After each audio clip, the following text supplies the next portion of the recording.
Hermanas y hermanos Rosacruces, hermanas y hermanos simpatizantes del Ideal Rosacruz y demás hermanas y hermanos que nos acompañan en estas actividades sabatinas, sean todos ustedes bienvenidos.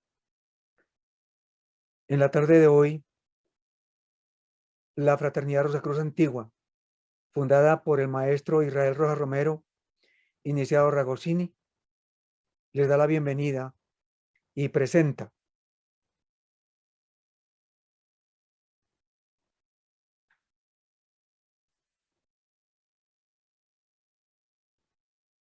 Logosofía, las 7 grandes modificaciones de la energía vital del hombre y sentir.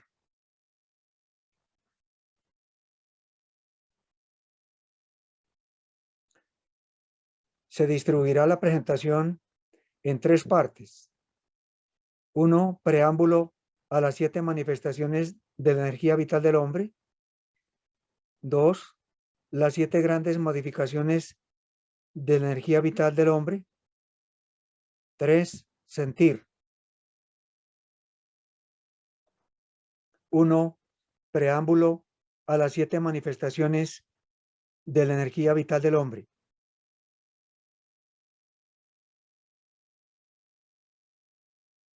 Con base en la obra del maestro Max Heindel, Concepto Rosacruz del Cosmos, nos permitimos hacer las siguientes afirmaciones, análisis de este diagrama 2, tomado del concepto Rosacruz del Cosmos. Yo le voy a invitar para que le dediquemos el tiempo suficiente para tratar de comprender muy bien este diagrama. Nosotros vemos de arriba hacia abajo que nos habla los 7 mundos. Dice compuesto de 7 regiones. Hay un triángulo y en el centro está la palabra Dios. Y dice al lado izquierdo mundo de Dios. Este diagrama realmente corresponde a nuestro sistema solar. Y ese Dios que aparece allí realmente es el logo solar.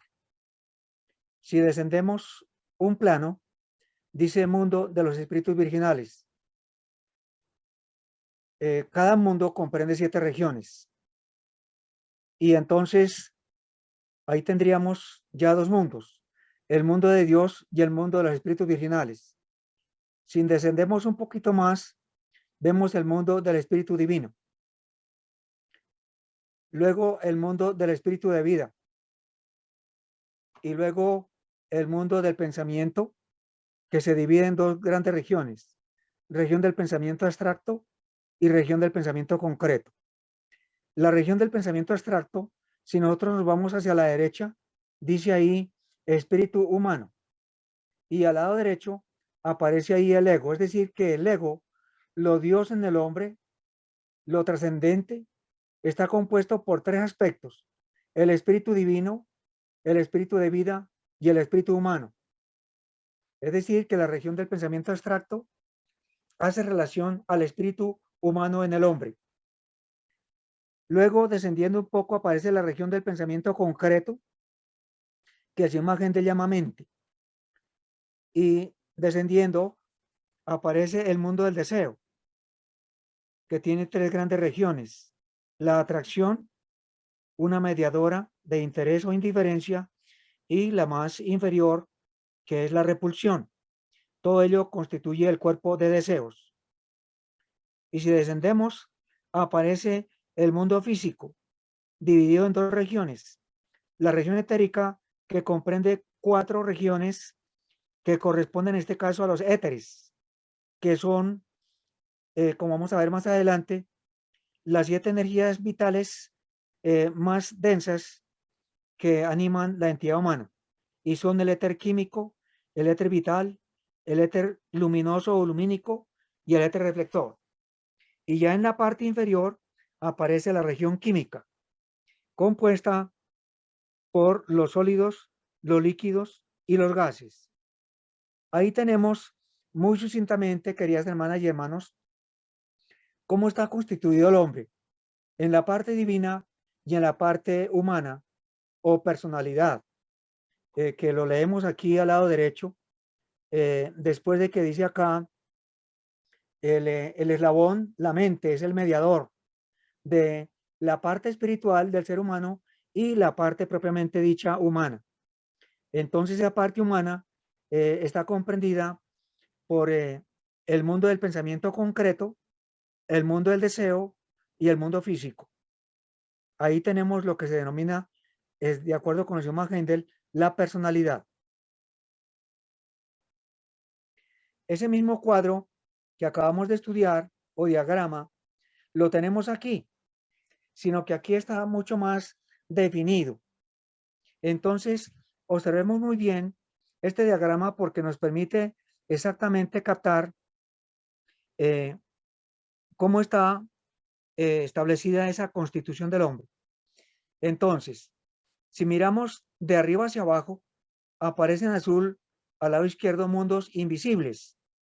Y hay una flecha que va desde el mundo de Dios hasta abajo, en donde dice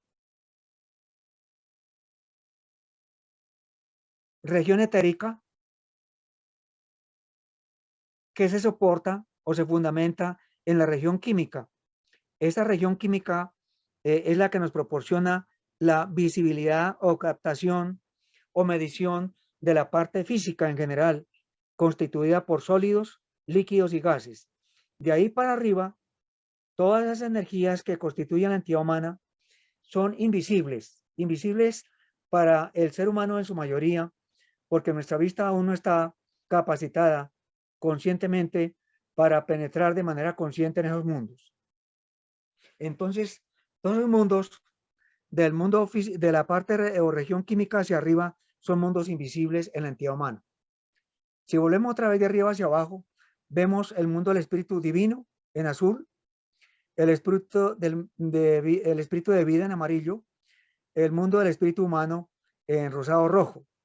Esos tres aspectos, si seguimos a la derecha, demarcan un rectángulo en color naranja y al lado derecho aparece la palabra ego, porque esos tres aspectos justamente son los tres aspectos divinos del ego o egoencia o individualidad.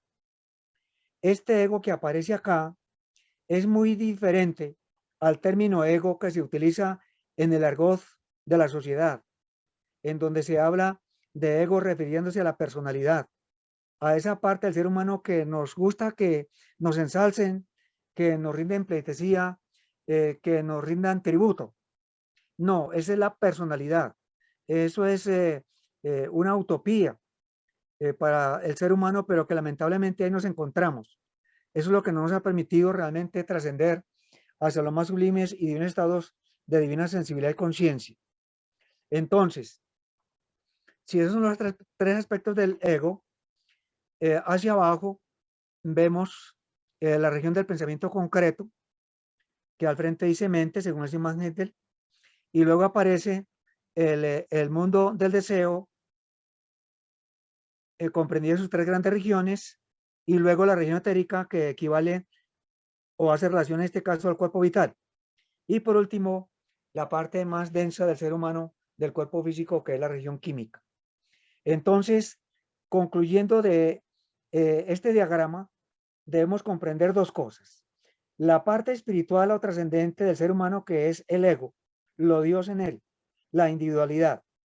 Y de ahí para abajo, la personalidad, que es lo que lamentablemente nos ha mantenido atados a esos aspectos de esos mundos, del mundo del pensamiento concreto, del mundo del deseo, del cuerpo vital, del cual hemos hecho un muy mal uso a través del tiempo y del espacio, y de hecho, pues del vehículo propiamente físico, comprendido por sólidos, líquidos y gases. Este mismo diagrama que acabamos de ver lo tenemos aquí, y solamente hay dos aspectos por analizar. Al lado izquierdo tenemos desde el mundo del espíritu divino hacia abajo una flecha en azul que llega al mundo físico. Es decir, que lo más espiritual, lo más divino del ser humano se proyecta en lo más denso.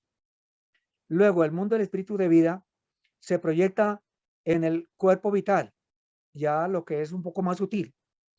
Y luego el espíritu humano se proyecta en el mundo del deseo. Estas tres interacciones del mundo del espíritu divino, del mundo del espíritu de vida, del mundo del espíritu humano, con sus respectivos cuerpos inferiores, llamémoslo así, mundo físico, cuerpo vital y mundo del deseo, generan un alma, que aquí las tenemos, y son, como resultado de la interacción del mundo del espíritu divino sobre el vehículo físico, nace o se genera el alma consciente como producto de la observación y de la acción, de la interacción del mundo del espíritu divino con relación al vehículo vital, se genera el alma intelectual a partir del discernimiento, es decir, del análisis entre el pro y el contra de las cosas, de las ideas, de los pensamientos, de las acciones, etcétera. De la interacción entre el mundo del espíritu humano y el vehículo emocional o de deseos, se genera el alma emocional, como resultado devoción o fruto de la devoción, del culto a la belleza, a la estética, se genera esa alma divina. Y vemos que en el centro de estos tres aspectos del espíritu y los tres vehículos inferiores está la mente o foco. Es el mediador, es la lente, la lupa a través del cual se refleja lo divino en lo humano. Aquí tenemos en este diagrama un planteamiento que todos conocemos, que dice que el hombre es la integración entre cuerpo, alma y espíritu. Pero dentro de esa trinidad se encuentran 7 círculos, 3 abajo, que hace relación a lo que hemos estudiado ahorita, mundo del deseo, cuerpo vital y mundo físico, y los 3 superiores, que son el espíritu divino, de vida y humano. Y en el centro está la mente como mediadora, como el filtro o lupa entre lo superior y lo inferior. Esto mismo que acabamos de hablar, lo vemos aquí en 1, 2, 3, 4 y 5 planos, llamémoslo así, que pues deben ser concéntricos, no aislados, que esa parte es fundamental tenerla presente. Dentro de la entidad humana nada hay separado, nada. Todo está totalmente interaccionado. Lo espiritual es inmanente a lo físico, en una operación permanente y eterna. Aquí en este cuadro tenemos los éteres que en el argot de la sabiduría oriental, tatua, lo descomponemos en 2 términos, tat y tua, y quiere decir tú eres aquello. Se da el nombre de tatua a la fuerza descendente, la cual se modifica a medida que desciende. Los tatuas son 7, 3 inmanifestados y 4 manifestados. Los 3 inmanifestados, pero que están inmanentes en la entidad humana, respectivamente, de lo sutil a lo más denso, son el Adi relacionado con el centro coronario, y ese corresponde al espíritu divino. El Anupadaka corresponde al centro frontal, y en este caso al espíritu de vida. El Akasa corresponde al centro laríngeo y corresponde al espíritu humano. Y los 4 manifestados, ya una forma más palpable, llamémoslo así, son el Agni o fuego, que corresponde al centro cardíaco, al corazón, Vayu al centro umbilical, Apas al centro esplénico o centro generador, y Prithvi, lo más denso, al sacro coccígeo. Aquí vemos entonces 7 formas de la energía vital del hombre, a las cuales el maestro nos hace referencia en su primera parte expositora, que en un momento vamos a iniciarla. En este diagrama vemos al lado izquierdo el aura del ser humano y su corporalidad, cuerpo físico, cuerpo vital, cuerpo de deseos y cuerpo mental. En este caso sería la región del pensamiento concreto. Vemos que del cuerpo vital y del cuerpo físico hay una llave, un corchete, de donde se desprenden 4 flechas. De abajo hacia arriba aparecen éter químico, que tiene que ver con la asimilación y la eliminación o excreción en la naturaleza humana. La siguiente flecha apunta al éter vital, que es el encargado de que los fluidos se mantengan en movimiento permanente y da lugar a la propagación de la especie. En la siguiente flecha superior aparece el éter luminoso o lumínico, que da calor corporal al cuerpo y a la sangre, y tiene que ver con los 5 sentidos en la naturaleza humana. Y la flecha superior tiene que ver con el éter reflector, con la facultad de razonar y de memorizar. Ese éter reflector es el que guarda la memoria de la naturaleza. Esos 4 éteres están envueltos en un óvalo en la parte superior, azul intenso, y dice Akasa, porque la Akasa es el éter madre o éter fuente de esos 4 éteres que vemos dentro del círculo azul.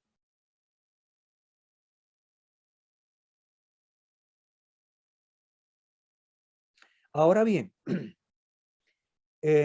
estos diagramas que vamos a ver son tomados de la parte interna de la escuela, pero se le da a los hermanos para que tengan un fundamento, pues obviamente más trascendente. Vemos aquí 3 ejes, el azul, que une el espíritu divino con el cuerpo físico. El espíritu divino se ubica en el entrecejo y el cuerpo físico tiene su fuente, llamémoslo así, en el sacro coccígeo. El eje que une el espíritu de vida, que se ubica en la glándula pituitaria, se relaciona con el vehículo vital o centro generador, centro de la generación. Y el eje rojo corresponde al espíritu humano, que se ubica en la pineal y tiene su correspondiente reflejo en el cuerpo emocional ubicado en el umbilical. Entonces, en el cruce o fulcro de esos 3 ejes se encuentra la mente, que llama el Semagende, y está ubicado en el plexo solar. Entonces ahí hemos visto algo muy grandioso que seguramente no lo conocíamos, y es como en la parte superior están unidos el entrecejo, la pineal y la pituitaria, en donde esos 3 éteres divinos aún no están realmente manifestados en la naturaleza humana, en tanto que la mente o región del pensamiento concreto con el respectivo cuerpo vital, el cuerpo emocional y el físico constituyen lo que hemos hablado de la personalidad. Aquí tenemos en este diagrama lo mismo que hemos dicho en el diagrama anterior, pero ya en una forma como más simple. Tenemos el triángulo superior que dice ego o individualidad, constituido por el espíritu divino, espíritu de vida y espíritu humano. Vemos acá cómo ese triángulo superior se une con el triángulo inferior, o sea, su reflejo, a través de la mente como mediadora. Y en el triángulo inferior, que es el reflejo del superior, encontramos el cuerpo emocional, el cuerpo vital y en el vértice inferior, el cuerpo físico. Ahí tenemos cómo lo divino se refleja en los 3 aspectos más densos de la entidad humana. En este diagrama ya no aparecen propiamente el espíritu divino de vida y humano, sino ya sus correspondientes fuentes que nosotros debemos trabajar. Para que nosotros podamos desarrollar conciencia, debemos desarrollar sensibilidad. Desarrollando sensibilidad, desarrollamos imaginación creadora y de hecho conciencia.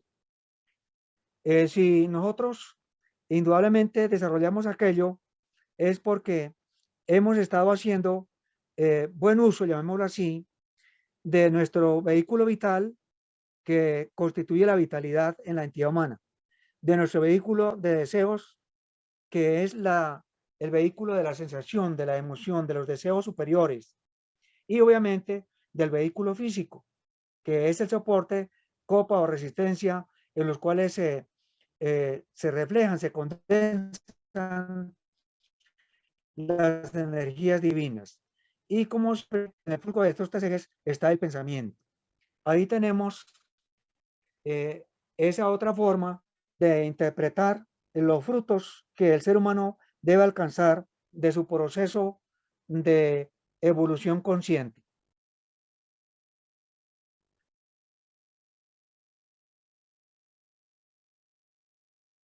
El mismo diagrama anterior está aquí, pero con un aditamento, y es que la imaginación hace relación al famoso espejo mágico, en el que se refleja absolutamente todo lo que el ser humano haya realizado, esté realizando o vaya a realizar, ya sea en bien o en mal. En bien, para que aquellos aspectos sutiles del ser humano que deben ser trabajados conscientemente se incrementen y se perfeccionen.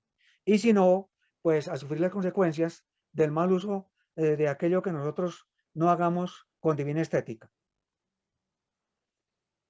En este diagrama vemos la figura humana y entonces de una parte de arriba hacia abajo vemos el centro coronario, que es lo más elevado en el ser humano, el centro frontal diencéfalo, el cerebelo, la médula oblonga, el centro laríngeo pulmonar, el centro cardíaco, el centro plexo solar, el centro umbilical, el centro generador y el centro sacrococcígeo.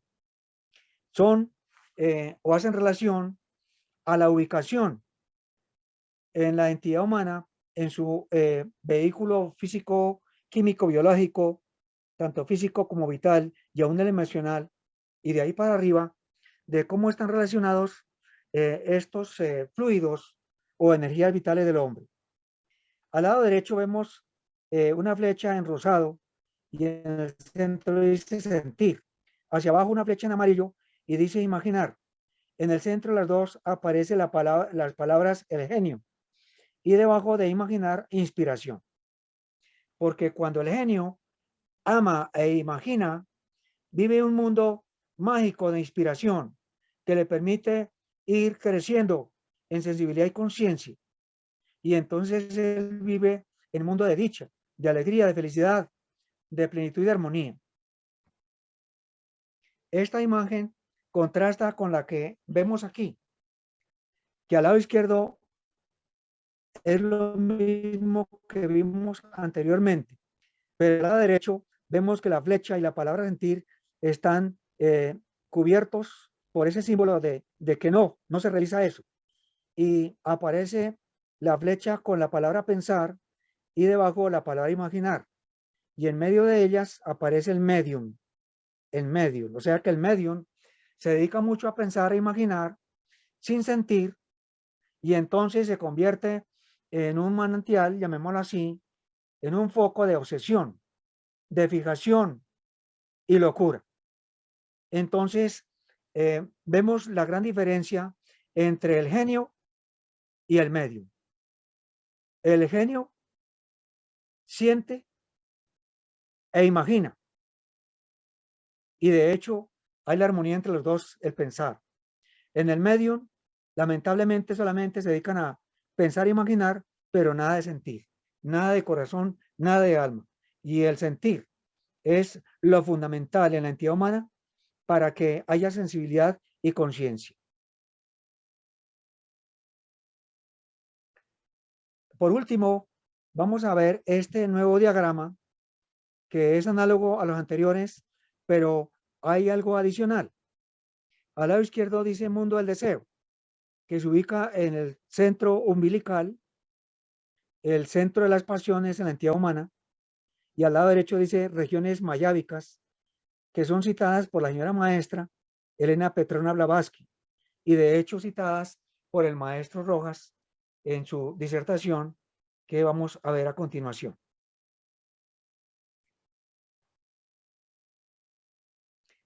Fraternidad Rosacruz Antigua presenta Logosofía, las 7 grandes modificaciones de energía vital del hombre y sentir.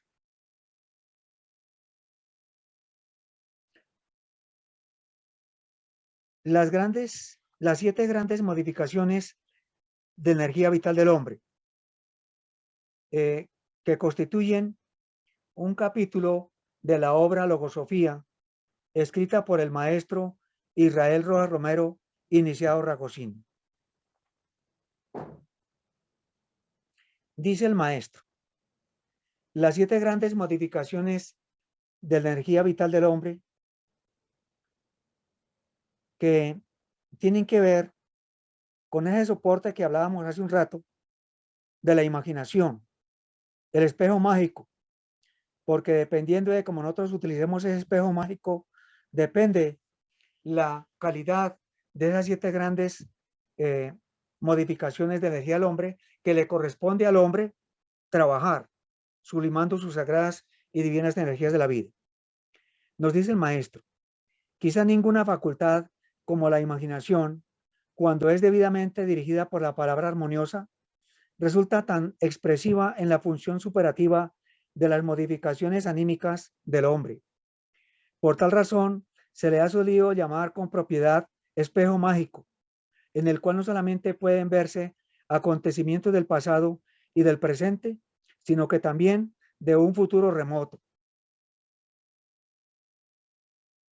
La plasticidad de esta zona de la mente es de tal naturaleza que es muy difícil poder diferenciar las imágenes que nos vienen de las reconditeces del alma del mundo, de la luz astral, la que en nosotros es imaginación, de la que emana nuestro concreto pensar.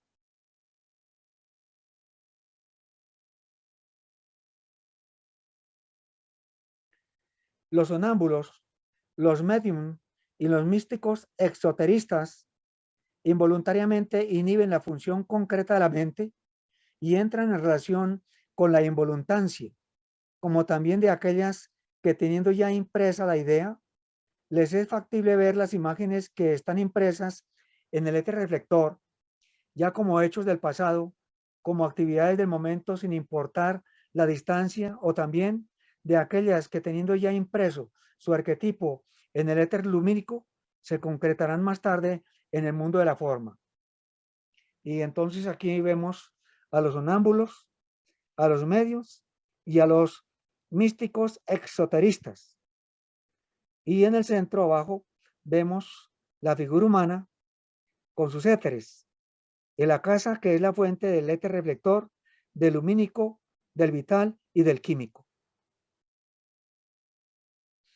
En esta diapositiva vemos las 7 formas,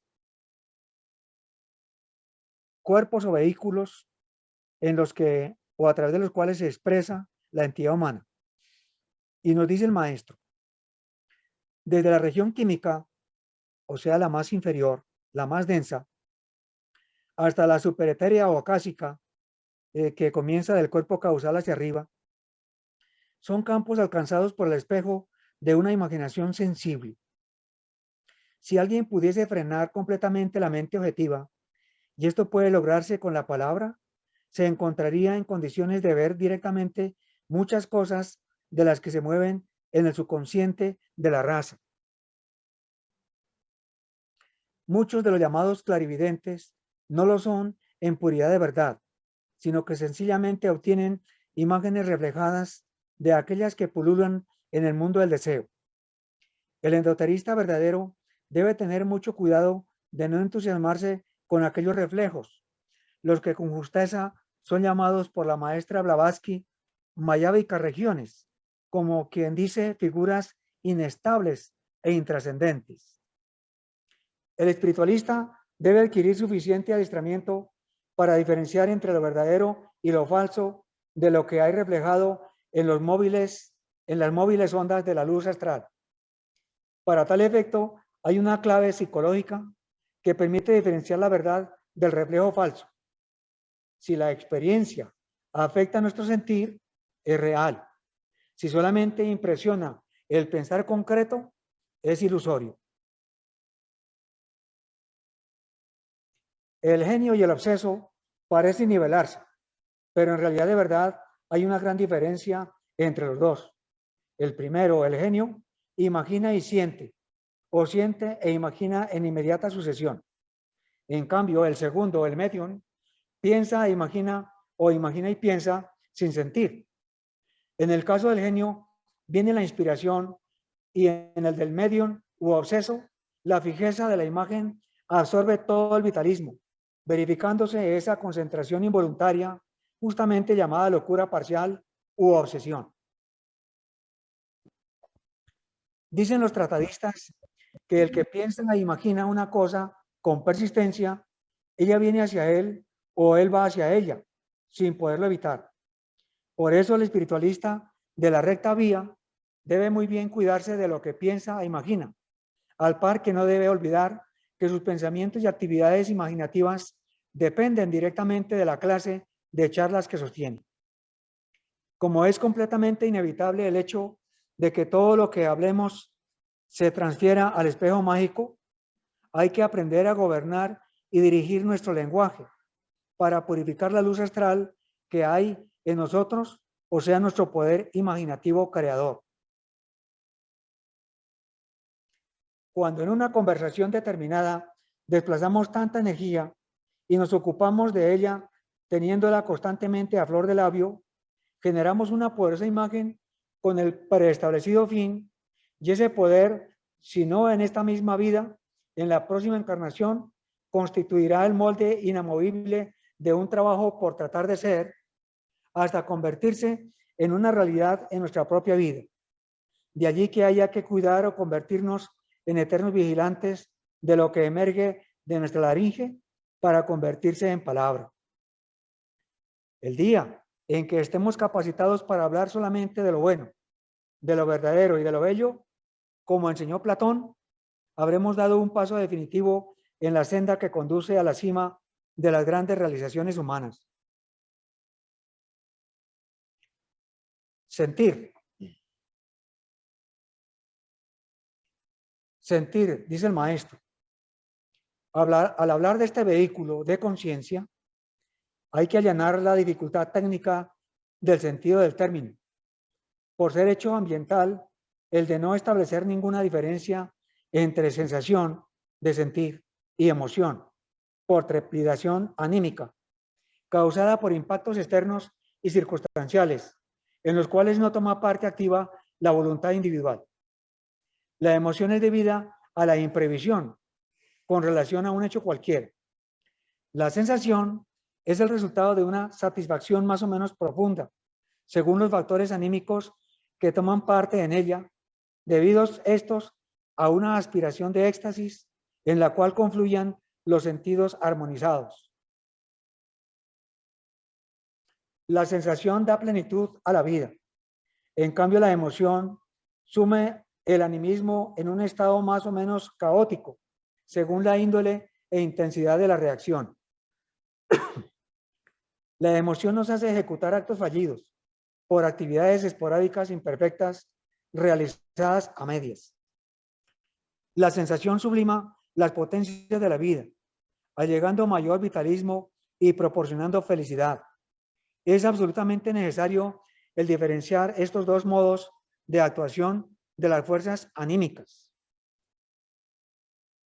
La emoción debe ser gobernada y transformada en voluntad, al par que la sensación debe ser alimentada para que crezca y se desenvuelva, logrando por este medio que se convierta en lo que formalmente debemos entender como sentido de la vida.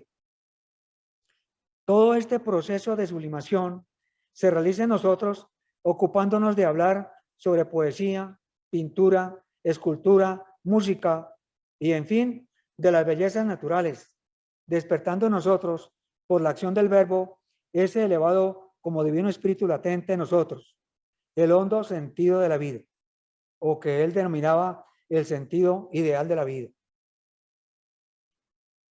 Empleamos deliberadamente los términos sentido de la vida en cambio de la palabra amor, porque esta última ha sido profanada en su espíritu excelso y se muta, según el concepto corriente, en lo que son las bajas emociones producidas por pasiones indecibles. Es el sentido de la vida el factor determinante del verdadero progreso y genuina espiritualidad.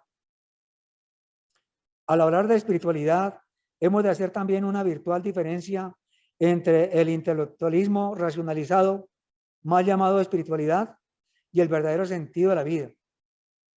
De ahí lo que nos dice el señor Paul Valéry. No sé qué es la conciencia de un tonto, pero la de un hombre intelectual está llena de tonterías.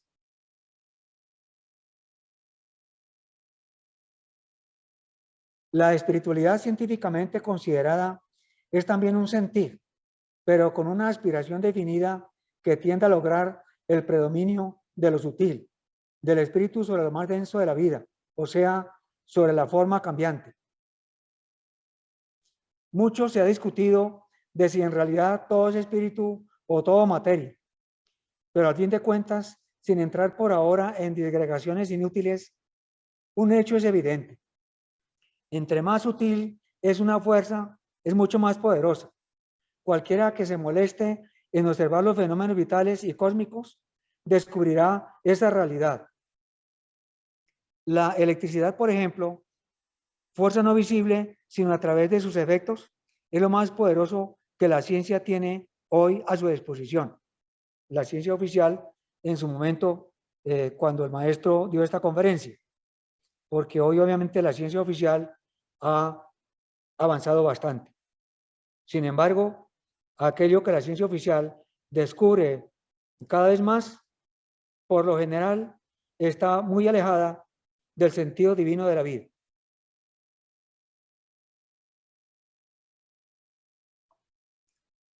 Las masas densas y voluminosas de los planetas son completamente dominadas y subyugadas por el sutil e impalpable magnetismo de los soles, ya del nuestro o de cualquiera de los sistemas. Igualmente, el ser humano, como materia física, por más bien organizado y fuerte que sea, está siendo subyugado constantemente por las fuerzas emocionales, mentales y sensitivas, sin que él, si no es muy educado, esté en capacidad de evitarlo. Con las demostraciones antes citadas y muchas más que podríamos agregar, se prueba en forma irrebatible que el espiritualismo es una ciencia trascendente, tan real y efectiva, y quizá mucho más que la ciencia física, con sus fenómenos objetivos o demostrados. La objetividad de la vida es la realidad de la vida misma, así como lo que la silueta o sombra es al cuerpo que la produce. Constantemente nos preguntamos cuál es el objeto de la vida humana y cuál la realidad de la finalidad de ella. Las religiones entretienen a sus creyentes con remotas esperanzas de una hipotética salvación, en la cual se ha de gozar de aquello que nuestros sentidos no han podido satisfacer. La ciencia clásica sostiene que el hombre, tal como es conocido, es el producto elaborado de la química de la naturaleza y que ese trasunto de sustancia no va más allá de la tumba. La ciencia oculta o esotérica con ese, el endoterismo verdadero, no crea esperanzas ni fulmina con temores. Enfáticamente contesta en forma científica: la vida es. No tiene origen, puesto que no ha sido creada, ni tiene fin, porque siendo vida es siempre antítesis de muerte. La vida es eterna. Los que cambian o se modifican son sus instrumentos de expresión, adaptados a las necesidades de cada mundo o esfera de actividad vital. La vida es el sentido más hondo que podemos tener del ser por excelencia y de ahí que este sea el verdadero camino para libertarnos de las garras de los devoradores monstruos conceptuales de tiempo y espacio. Mientras los conceptos de tiempo y espacio, forma y causación jueguen con nosotros, como el gato con el ratón, nuestra vida estará llena de sombras y de tremendas inquietudes. En este terrible infierno, el alma humana será una desterrada del perdido paraíso que añora, el que perdió por haber abierto sus ojos al conocimiento objetivo y racional de las separadas formas transitorias. La comparación es la causa fundamental del dolor, al par que el sentido de la vida es el germen que da plenitud a la existencia, el que cuidadosamente cultivado hará que un día el alma despliegue sus alas y pueda así comulgar con el infinito.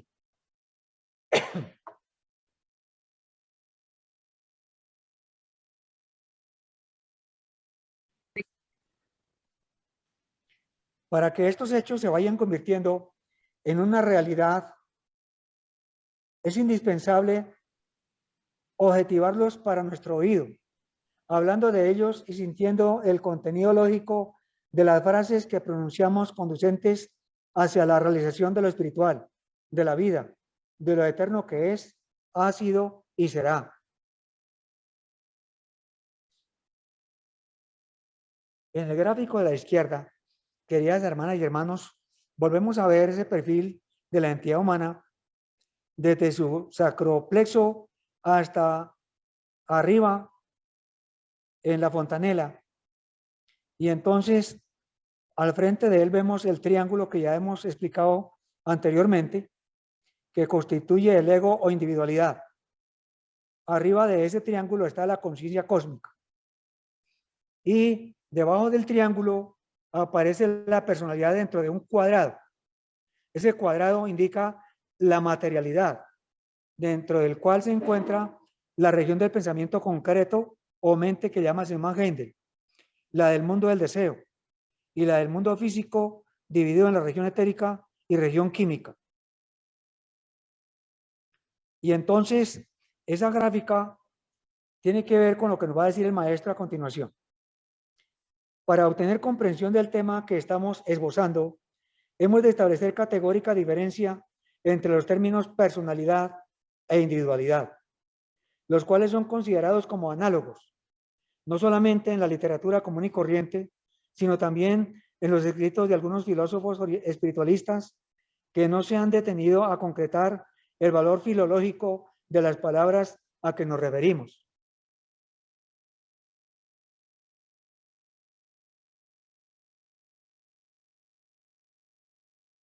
La personalidad constituye las características, cualidades que diferencian a un ser humano de otro. De ahí que se diga que una persona es diferente a la otra en su aspecto estructural, formal y fisionómico. Dice el maestro, la individualidad es la esencialidad misma de nuestra vida, aquello que tenemos de indivisible o común, que nos une en espíritu y en verdad. El sentido de la vida, tal como lo entendemos nosotros, equivale a la expresión de lo individual, es decir, de lo indivisible del espíritu en sí en activa función.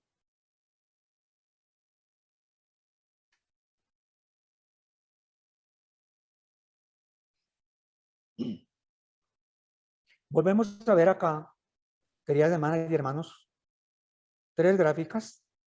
La de la izquierda nuevamente la entidad humana con sus 4 cuerpos, y del mental, cuerpo mental que dice ahí que equivale a mente en el diagrama de imagen del hacia abajo se desprende esta flecha que apunta a la personalidad.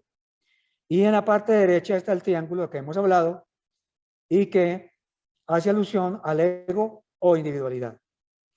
Y en el centro de ese diagrama pues está el universo del hombre.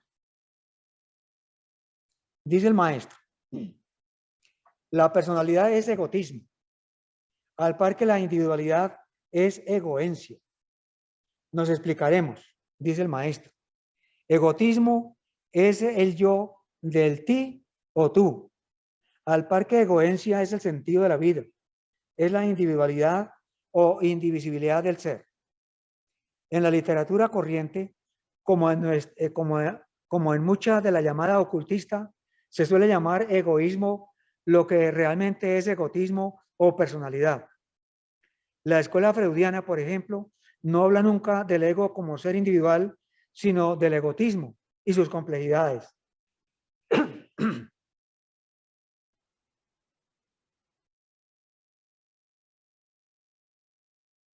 El sentido de la vida que liga la madre con el hijo es en un porcentaje muy elevado plena manifestación de fuerzas individuales y no personales. La espiritualidad verdadera corresponde a la individualidad del ser y en modo alguno a la personalidad. Entonces el amor maternal, de acuerdo por ejemplo con esta gráfica, queridas hermanas y hermanos, es el símbolo sublime, divino, patético de lo que es el verdadero amor sublime, divino, el amor individual, el que trasciende cualquier interés egotista.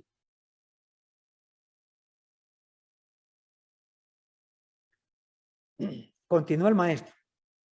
El sentido individual, la expresión del amor desarrollado en la zona vital, pero no en el campo espiritual e impersonal, que es ciertamente su verdadero lugar ideal, es otro aspecto que debe ser tenido muy en cuenta por el endoterista, porque amar, ligándonos a aquel que nos subyuga con su vitalismo, con su magnetismo, no es fortaleza anímica, ni mucho menos expresión espiritual. Este fenómeno de afectividad no es otra cosa que atracción de orden personal, siendo débil el que adora y fuerte el amado. El verdadero sentido de la vida debe estar por encima de toda debilidad, unido no a la emocionalidad en el campo egoísta del pensador, sino vinculando el alma al alma, el espíritu al espíritu, sin acción comparativa, pero sí con profundo y delicado sentir. Realizar diariamente el ejercitamiento conducente al desarrollo del sentido de la vida, amando seres y cosas a las cuales no nos ligue ningún interés, pero que al principio sí sean para nosotros motivo de inspiración, como por ejemplo la delicadeza de las flores, la belleza de las aves, la luz del sol, la esbeltez y elegancia de una forma humana, sin ligamen, claro está. Y si estas sensaciones delicadas las convertimos expresivamente en lenguaje racional y romántico, estaremos dando pasos agigantados en el desarrollo espiritual. La relación anímica que existe entre la zona vitalista y la espiritual es algo que debe aprender a diferenciar concisamente el verdadero endoterista. La reacción anímica vitalista es siempre la expresión de un interés personal. En cambio, la ideal es la expresión del sentido espiritual sin buscar recompensa alguna. Todos estos hechos deben ser observados, sentidos y vividos para que se conviertan en conciencia, dejando de ser simple teoría, ya que lo que no hemos experimentado no es para nosotros más que una hipótesis, pero nunca una realidad. La mente no puede aportar para nosotros más que conocimientos comparativos del mundo tridimensional, al par que el sentido de la vida allega para nosotros no conocimientos, sino conciencia más o menos amplia o profunda, según la mayor o menor sutileza del sentir. Según las arcaicas enseñanzas de la escuela endotérica transhimalaica, la mente es el polo negativo de la casa, al par que el verbo es de la casa, o sea, el movimiento en acción. La mente es para el hombre el fundamento de la diferenciación objetiva, al par que el sentir es el principio espiritual y la palabra o verbo el puente que los une. Esta es la razón para que la mente unida al sentido de la vida, al amor, de esa amalgama surga la palabra, el verbo. Este tercer producto en tales condiciones es un poder excepcional. El divino Rabí de Galilea había llegado a tan sublime realización de amor, pues su alma, sin dejar de ser humana, tocó con sus alas el infinito y su verbo habló la palabra de poder, pues en ello radica el misterio del verbo de vida. Todos los poderes taumatúrgicos puestos a prueba por el divino instructor, expresados en palabras, tenían su razón de ser en el fuego del amor, en el sentido de la vida que ardía en su corazón sublimado. Hay que diferenciar, por supuesto, entre el morboso sentimentalismo que los humanos llamamos amor y ese hondo, ese divino sentir de la vida que emana conscientemente del corazón del adepto, para calentar, para dinamizar por sintonía ese mismo principio en aquellos que se predisponen sincera y voluntariamente a seguir el sacro sendero de la espiritualidad, dando amor por el amor mismo, sin espera de recompensa, tal como el sol da vida y calor a los mundos y a los seres, sin solicitar ni esperar nada de ellos.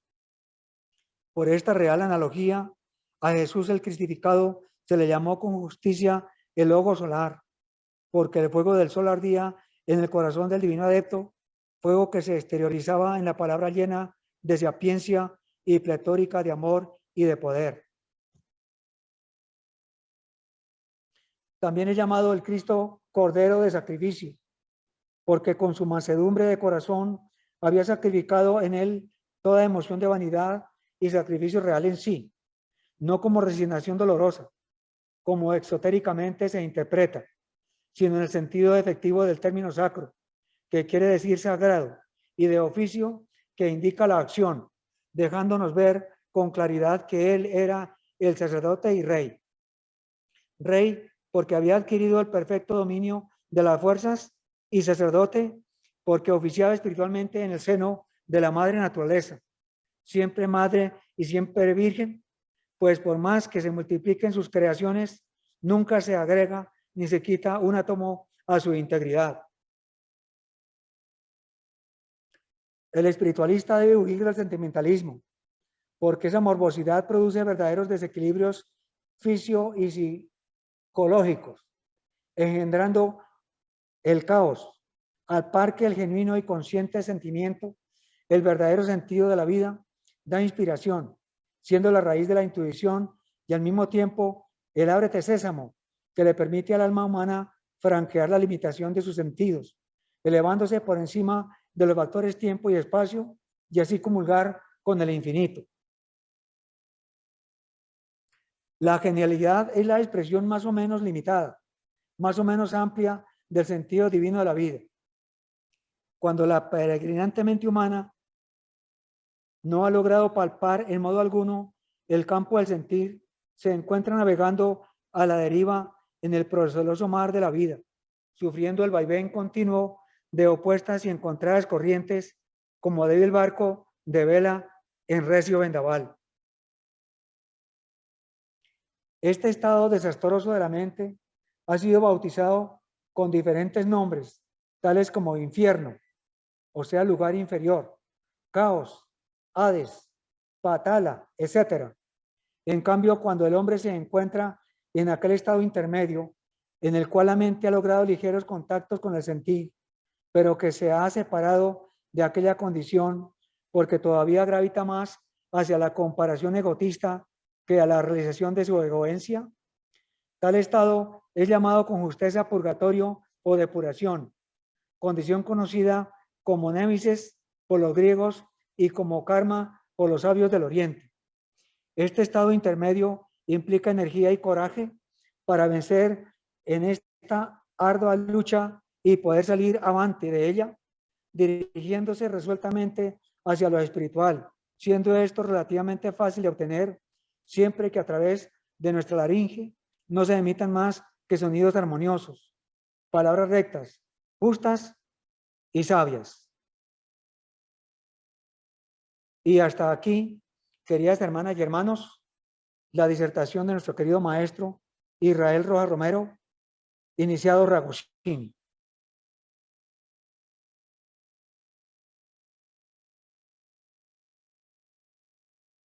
Nuestro más sincero y ferviente deseo, queridas hermanas y hermanas de la fraternidad, en nombre de nuestro querido director y hermanos que integramos esta sacra aula y fraternidad en Colombia y en el mundo es que la luz, la verdad, la belleza y el bien se realicen consciente y sensoconscientemente en la naturaleza humana, ahora y por siempre. Muchas gracias.